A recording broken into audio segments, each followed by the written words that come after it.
अनजाने में किए हुए पाप का प्रायश्चित कैसे होता है?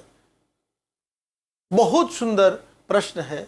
यदि हमसे अनजाने में कोई पाप हो जाए, कोई गलती हो जाए, तो क्या उस पाप से मुक्ति का कोई उपाय है? आइए जानते हैं विस्तृत रूप से इस वीडियो के माध्यम से।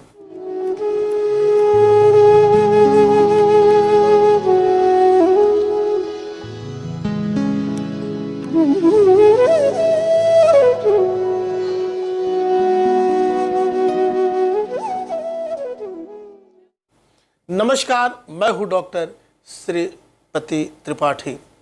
श्रीमद् भागवत स्कंद के 6ठे स्कंद में जब महाराज राजा परीक्षित जी से श्री सुखदेव जी ने यह प्रश्न किया, तो भगवान ने पंचम स्कंद में कहा है कि जो नरकों का वर्णन किया है उसको सुन के, उसको जानकर आपके रोंगटे जो हैं आपके खड़े हो जाएंगे। प्रश्न है कि यदि कुछ पाप हमसे अनजाने में हो जाते हैं, जैसे पापों का प्रकार है, जैसे चींटी मर गई, हम लोग श्वास लेते हैं तो कितने जीव श्वासों के माध्यम से मर जाते हैं।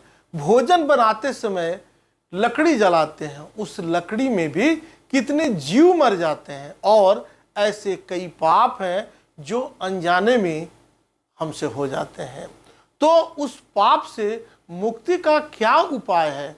उस पाप से मुक्ति का क्या उपाय है? ऐसा प्रश्न किया गया है।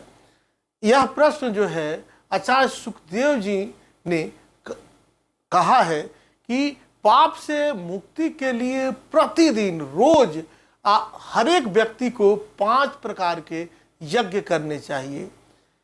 महाराज परीक्षित जी ने कहा कि भगवान, एक यज्ञ यदि कभी करना पड़ता है तो बहुत सोचना पड़ता है, और आप जो है मतलब सुखदेव जी जो है वह बोल रहे हैं 5 यज्ञ करने के लिए, यह तो बहुत कठिन और बहुत खर्चीला है। तो सुखदेव जी कहते हैं कि हम सभी मानव के कल्याणार्थ कितनी ये इन्होंने जो सुंदर बातें कही हैं। सुखदेव जी ने कहा है कि हमें सबसे पहली यज्ञ जो है, जब घर में रोटी बने तो पहली रोटी जो है वह गौ ग्रास के लिए निकाल देना चाहिए। दूसरा जो है जो यज्ञ है वह चींटी को 10 ग्राम आटा जो है प्रति रोज वृक्षों की जड़ों के पास डालना चाहिए। तीसरा यज्ञ है कि पक्षियों को अन्न रोज डालना चाहिए। आपको बता दें, इसके बाद सुखदेव जी ने जो चौथा बताया है वह है आटे की गोली बनाकर प्रतिरोज मतलब प्रतिदिन जलाशय में मछलियों को डालना चाहिए। और पांचवा जो यज्ञ है वह भोजन बनाकर, अग्नि भोजन, रोटी बनाकर उसके टुकड़े करके उसमें घी चीनी मिलाकर अग्नि को भोग लगाने का। और अतिथि सत्कार खूब करें। कोई अगर भिखारी भी आपके दरवाजा पे आता है तो उसे जूठा अन्न कभी भी भिक्षा में न दे।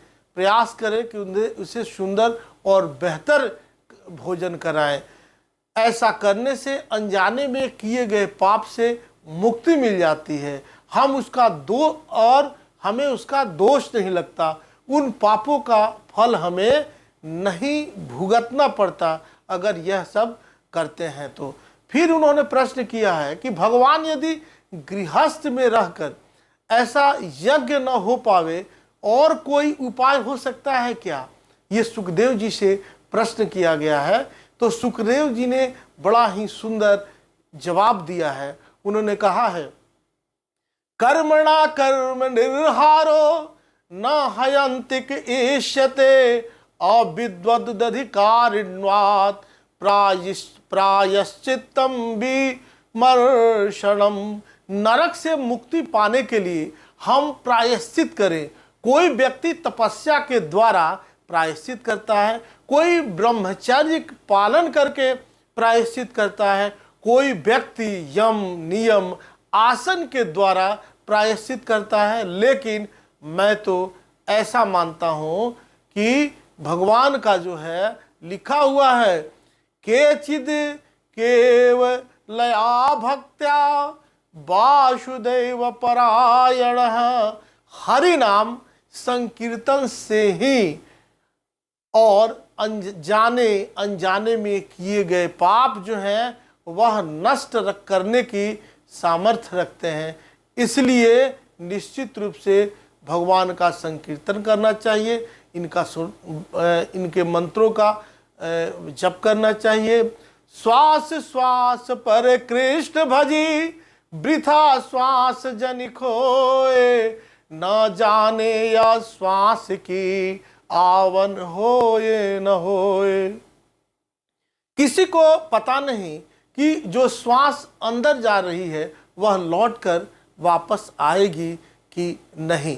इसलिए हमेशा सदैव प्रतिदिन प्रत्येक क्षण हरि का नाम जपते रहना चाहिए। हरि नाम का कलयुग में बहुत ही महत्व है। इसलिए रामचरितमानस में बाबा तुलसीदास बार बार नाम जो है वह संकीर्तन का उपदेश देते हैं। कल युग सम युग आन नहीं, जो नर कर विश्वास, गाय राम गुण गण बिमल, भवतर भी नहीं प्रयास। इसका अर्थ है यदि मनुष्य विश्वास करे तो कलयुग के समान दूसरा युग नहीं है, क्योंकि इस युग में श्री राम जी के निर्मल गुण समूहों को गा गा कर मनुष्य बिना ही परिश्रम के संसार रूपी समुद्र से तर जाता है, मतलब वह स्वर्गलोक को पा जाता है। एहिम कलिकाल न साधन दूजा, जोग यज्ञ जप तप व्रत पूजा, राम ही सुमिरौ गायौ, राम ही सतत सुनियौ, राम गुण ग्रामहि। तुलसीदास जी कहते हैं कि इस कली काल में योग यज्ञ जप तप व्रत और पूजन आदि कोई दूसरा साधन नहीं है, बस श्री राम जी का ही स्मरण, इन्हीं का संकीर्तन करना, श्री राम जी का ही गुण गाना और निरंतर श्री राम जी के ही गुण समूहों को सुनने से त्रैलोक्य की प्राप्ति होती है, मतलब दूसरा जन्म नहीं होता। नहीं कलि कर्म न भगति विवेक, राम नाम अवलंबन एक, काल नेमि कलि कपट निधान, नाम सुमति सुमिरत हनुमानो। कलयुग में न कर्म है न भक्ति है और न ज्ञान ही है, राम नाम ही एक आधार है। कपट की खान कलयुग रूपी काल नेमी के मारने के लिए राम नाम ही बुद्धिमान और समर्थ श्री हनुमान जी हैं, ऐसा तुलसीदास जी ने कहा है। राम नाम नर केसरी, कनक कशिप कलिकाल, जापक जन प्रहलाद जिमी, पालहि दल शुरमाल। राम नाम श्री नृसिंह भगवान है, कलयुग हिरण्यकश्यपु है और जप करने वाले जन प्रहलाद के समान है। यह राम नाम देवताओं के शत्रु कलयुग रूपी दैत्य को मारकर जप करने वालों की रक्षा करेगा। अभी तक आपने यह चैनल सब्सक्राइब नहीं किया तो सब्सक्राइब करें, शेयर करें और कमेंट्स करें। नमस्कार।